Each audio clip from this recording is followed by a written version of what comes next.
Hello everyone. So in this video we will continue with the human immunodeficiency virus, that is HIV.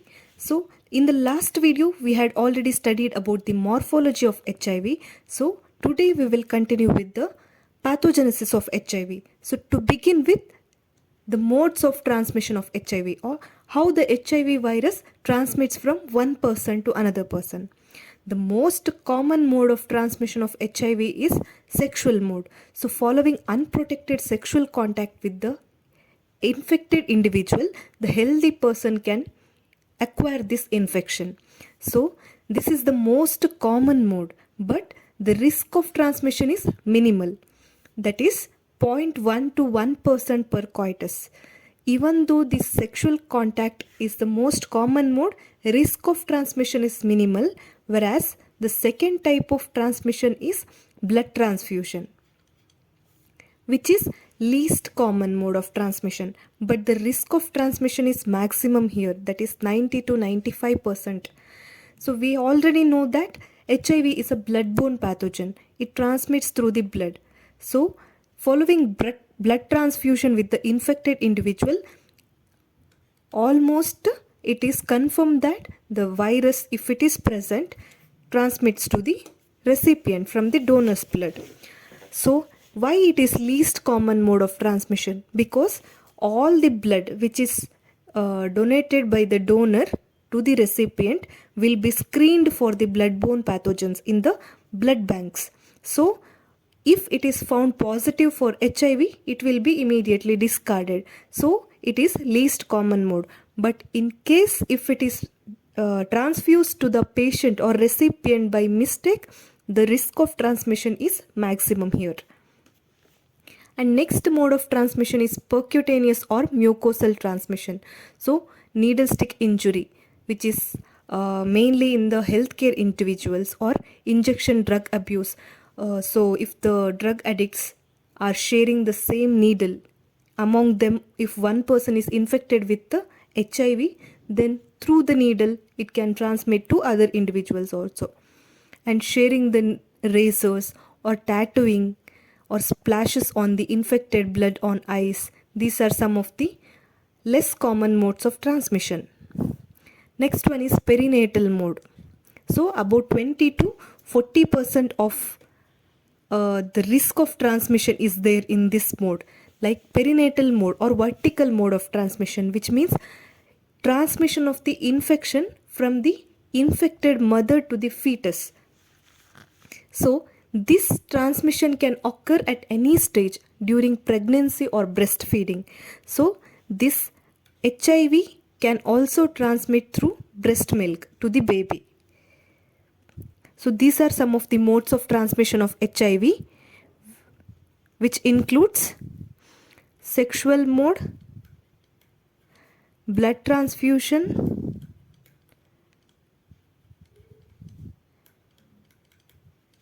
percutaneous mode, and vertical transmission.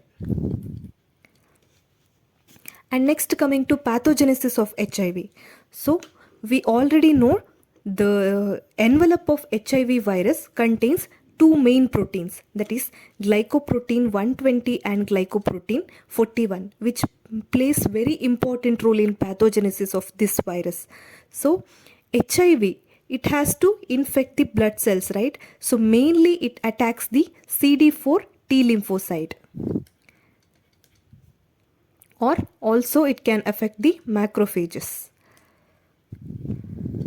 So before invading into these cells, this HIV has to attach to the receptors present on the cells. So initially the HIV enters the host cell by attaching this glycoprotein 120 of this virus to the CD4 T receptor. After attachment, it has to fuse with the host cell, which is facilitated by fusion protein, that is glycoprotein 41, and it will enter into the host cell. After the HIV enters into the host cell, the next step is uncoating of the genome, so that this has two single stranded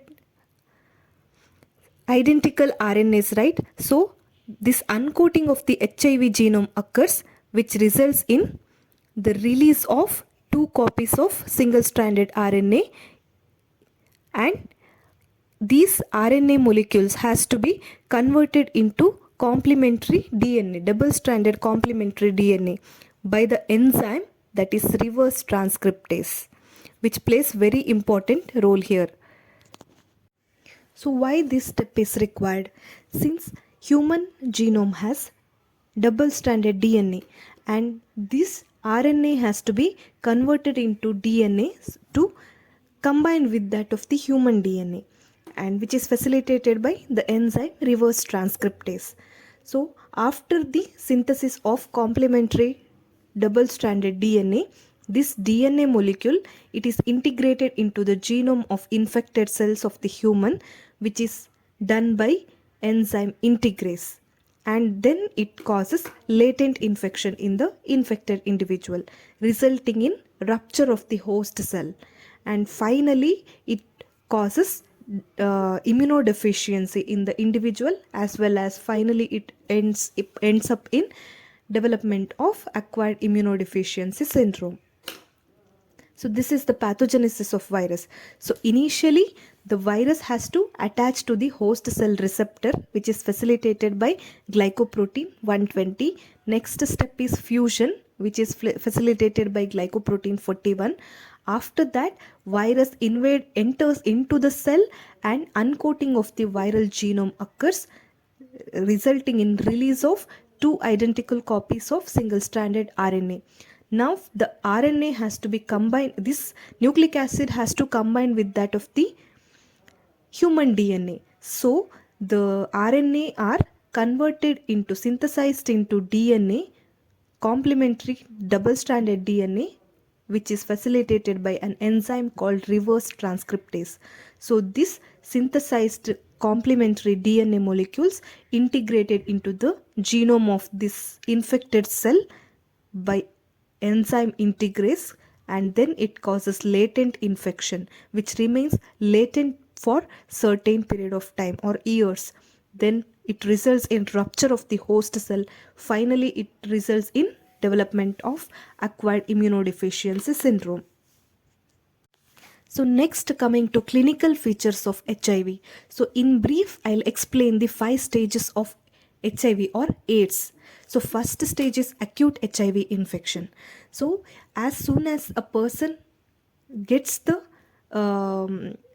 virus HIV, he will develop some short flu-like symptoms, like he will be having acute onset of fever, weakness, sore throat, or lymphadenopathy, that is enlargement of the lymph node, and his peripheral blood smear shows lymphocytosis, because in any type of viral infection there will be elevation of the lymphocytes. In this case CD8 cytotoxic T cells will be elevated following infection, and there will be significant drop down in circulating CD4 T cells, because this virus mainly invades this CD4 T cells. So there will be drop down in the count of CD4, but overall lymphocyte count will be elevated. Next step is asymptomatic infection or clinical latency. So after acute period or acute HIV infection, next step is asymptomatic. In this phase, so both cell mediated as well as antibody mediated immunity of will be getting activated. So these immune responses try to eliminate this virus. As a result, viremia drops down. Viremia means presence of virus in the blood. So as the immune responses are activated, this viremia drops down and also CD4 T cell count becomes normal at that period. But this replication of HIV is actively taking place, so that this immune response cannot clear this infection completely. The HIV infected cells persist in the lymph nodes, and there is high level of ongoing viral replication. So once this latency is broken, there will be a rapid progression of the disease, and if it is left untreated, usually within 2 years, death of the individual will occur. And then another part is persistent generalized lymphadenopathy. So this lymphadenopathy in HIV occurs because of the multiplication of this HIV in the lymph nodes, may be seen in 25 to 30% of the infected people. Here, persistent generalized lymphadenopathy will be characterized by enlarged lymph node of more than 1 centimeter in size in 2 or more non-contagious sites, which will be persisting for more than 3 months. And the next step is symptomatic HIV infection.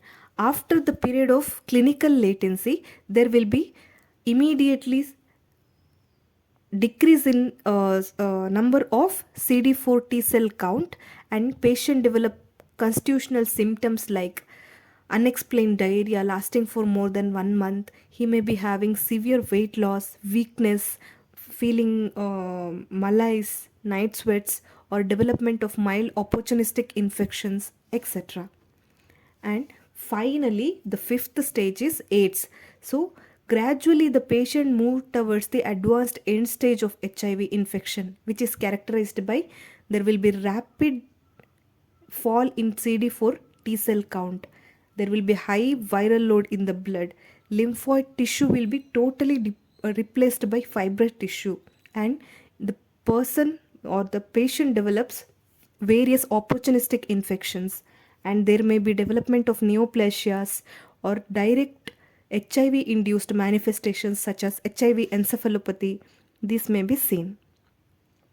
So this is about the clinical features of HIV and the opportunistic infection associated with AIDS. I have listed few: bacterial, viral, fungal, parasitic, etc. So opportunistic infections means these are the infections which are not commonly seen in healthy individuals. When a person's immunity is suppressed, these microorganisms takes opportunity of the situation. They will invade the body because the immunity of the or defense mechanism of the person is suppressed here, so they can easily invade and cause infection. Thank you for watching.